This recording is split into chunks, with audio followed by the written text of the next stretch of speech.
खऱ्या अर्थाने आज गद्दार कोण आहे? काँग्रेसने एवढं दिलं त्यांना, एवढी वर्ष आमदारकी दिली, नेतेपद दिलं, तर खऱ्या अर्थाने गद्दारी की कोणी केलेली आहे? अखेर जालन्याचे माजी आमदार यांचा प्रवेश झाला. खरं तर त्यांना या नवीन वाटचालीला माझ्या शुभेच्छा आहेत. पण तुम्हाला आठवतंय ज्यावेळेस मी स्वतः मूळ शिवसेनेमध्ये प्रवेश केला होता, धनुष्यबाणासोबत राहिलो होतो, त्यावेळेस या महाशयांनी गद्दार म्हणून माझा उल्लेख केला होता. मग खऱ्या अर्थाने आज गद्दार कोण आहे? काँग्रेसने एवढं दिलं त्यांना, एवढी वर्ष आमदारकी दिली, नेतेपद दिलं, तर खऱ्या अर्थाने गद्दारी की कोणी केलेली आहे? त्यामुळं खऱ्या अर्थाने गद्दार तर आता हेच या ठिकाणी. मी बघितलं की यांचे संबंध अगोदर तर या लोकांशी होतेच, ते अनैतिक होते. आत्ता यांनी घरोबा केला.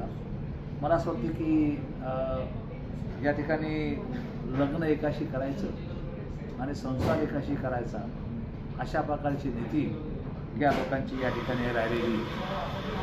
खरं तर याची कल्पना आहे, यांनी प्रवेश काँग्रेसमध्ये काय केला याची कल्पना यांना आहे. नगरपालिकेची चौकशी या ठिकाणी मोठ्या प्रमाणामध्ये लागलेली आहे. त्यांचा भ्रष्टाचार लपवण्यासाठी त्यांनी हा डाव या ठिकाणी केलेला आहे.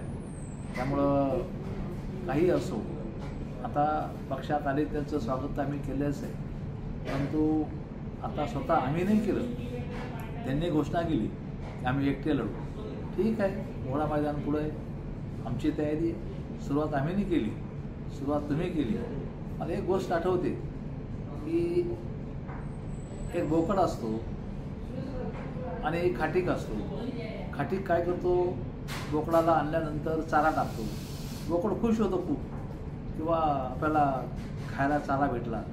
तो नंतर तोच खाटीक त्या बोकडाला कापतो. म्हणजे अशा प्रकारची अवस्था यांची आता या ठिकाणी होणार आहे. मला असं वाटतं की निश्चितपणे आगे आगे जगू क्या होत आहे, आम्ही समर्थ आहे. आणि आज या ठिकाणी आमच्या या दोन सहकार्याचं या ठिकाणी प्रवेशामध्ये नाव उल्लेख केला गेलेलं आहे. हे दोघेही माझ्यासोबत आहेत. अशाच पद्धतीनं खोटा प्रचार ही मंडळी करते. त्यामुळं मी या गोष्टीचा निषेध करतो आणि खरं तर याच्याविषयी मी वेगळी पत्रकार परिषद घेईन आणि बोलेन. थँक्यू.